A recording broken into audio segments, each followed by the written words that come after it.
back to what the Manusmriti says about your right to marry. Okay? I am quoting here from F. Max Muller's translation. In connecting himself with a wife, let him carefully avoid the following 10 families. Be they ever so great or rich in kine as in cows. Okay, I did not know this. Rich in kine, horses, sheep, grain, or other property. Okay, and then he goes on to list this. Number one, one which neglects the sacred rites, one in which no male children are born, one in which the Veda is not studied, one the members of which have thick hair on the body. Those which are subject... Basically, Anil Kapoor.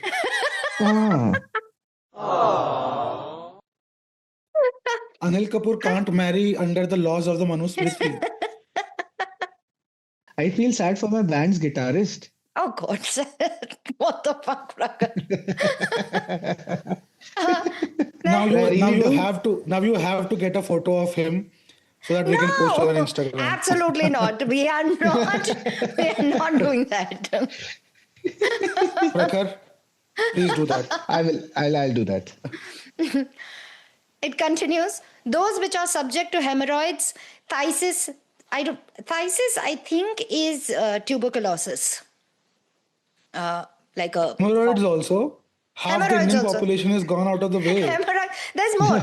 There's more. Weakness of digestion, epilepsy, or white and black leprosy. This is just 1 point out of the 10 points that he has. Okay? This is just one. It's just one. Second point. Let him not marry a maiden with reddish hair. For some reason, I don't know why reddish hair is... Why are we hating on redheads, bro? Like, what happened? It continues. Let him not marry a maiden with reddish hair, nor one who has a redundant member. Huh? I don't know what this means. Like, redundant member in my head means a non-functioning dick. So what is this? What does this mean? I have no idea. I also have a question. Yeah. It mentions him. What about the female side of? Oh no, we'll get to that. There's no woman does not have any. They don't have any call. There's no women's side. They don't count. Oh. They don't count. We don't count, dude. Oh shit! Oh shit! They don't count, dude. Which I mean, let's be honest. For RSS, that's perfect, right? Who else is going to marry RSS people? No, if they are not forced to, right? But anyway. Then how the fuck are these RSS people populating? They trick people. That is actually the love jihad. that is the love jihad. They are fully tricking women. My God. Okay, anyway. It continues. Not one who has a redundant member. I think this just hit me. I think it means somebody who is in any way discapacitated, either mentally or physically. Maybe like in their family. That's what it might mean. Mm-hmm. Or by any chance does it mean virgins? I don't think so though. They would want virgins. That is true. Yeah. That is true. Mm. Okay. Let him not marry a maiden with reddish hair, nor one who has a redundant member, nor one who is sickly, nor one either with no hair on the body or too much. How are you going to... Nor one who is garrulous or has red eyes. I do not know how they're going to find all of this. Red eyes? Has red eyes. The first word you said, garrulous, what? Red eyes. Garrulous. It means especially excessively talkative. So I'm out. Especially on trivial matters. It's garrulous. Wow. This was the second point. Third point.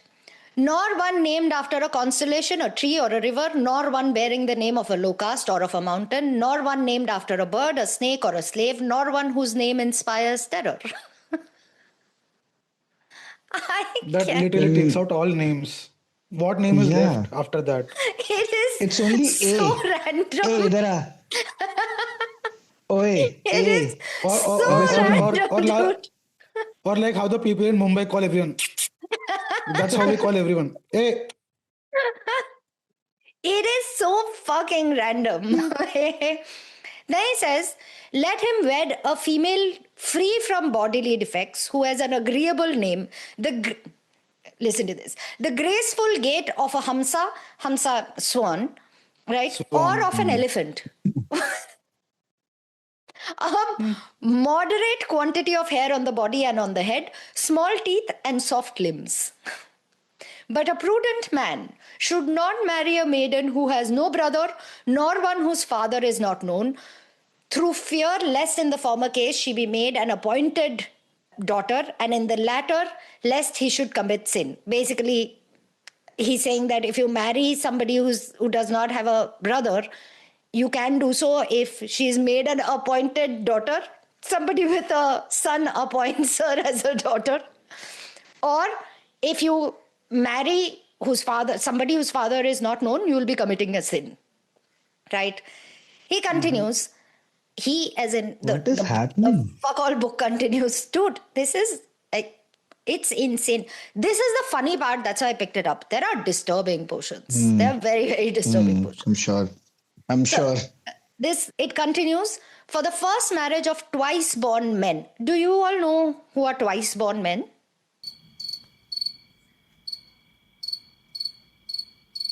Nope. No? Okay. So twice born men are basically people who are, it was considered that you're born twice, once when you're actually born, obviously, and second, for some reason, when you start pursuing your Vedic studies, that's when you're considered born again. Okay, yes. Yeah. Might I add, I have gone through this entire process. Oh God. So I am twice born. So Ashmita, Oh God. Andy, you don't marry a girl with green and blue hair. Okay. per the Manusmriti, Ashmita was ruled out in point 1 only. So we don't need to go through all the other points at all. Okay, so the book says, for the first marriage of twice born men, wives of equal caste are recommended. But for those who, through desire, proceed to marry again the following females, chosen according to the direct order of the castes, are most approved. Okay. What does this mean? It's said in a very confusing Approved way. by whom? Approved by whom? By the Manusmriti. They are putting the guidelines. This is how you can choose. So they are saying, if you marry, the first time you marry, and this is a very important point, because for the longest time, these Hindu religious leaders have said Muslims are marrying multiple, they are allowed to take multiple wives. Your Manusmriti says you can take multiple wives. Right? So the condition is, when you marry the first time, then equal caste you have to marry. I'm not quoting what was said below that because it's a very, very confusing this thing. But when you marry the first time, you have to marry the person from the same caste. When you marry the second time, then there is an order of women, right? So, like, I'm quoting out one part. It says, it is declared that a Shudra woman alone can be the wife of a Shudra. She and one of his own castes, the wife of a Vaishya. Those two and one of his own caste, the wife of a Kshatriya. Those three and one of his own caste, the wife of a Brahmin. So, what does that mean? Like, if you're a Brahmin, you have to first marry Brahmin. Then you can marry Kshatriya. Then you can marry Vaishya. Then you can marry Shudra. So you can marry 4 times. Fully. And there was no concept of divorce, so... For those who are unaware, the 4 castes that Ashmita just mentioned, that's the Hindu caste system in effect. Yeah. Basically. So those are the 4 tiers, the social strata of people that they were bifurcated into. And this was introduced by the Manusmriti.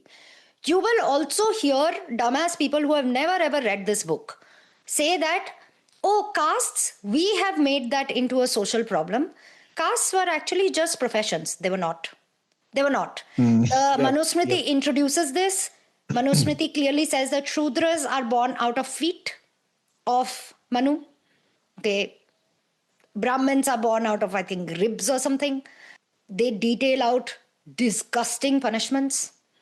You're supposed to have, a Shudra is supposed to have shitty, like terrible surnames. And we are going to go into a little bit of detail later on, but it's not professional bifurcation. It is very much intended at taking the most untalented bunch, that is Brahmins, and putting them right at the top. And Sorry, I feel attacked. that's your problem. That is your problem. Nonsense. Okay.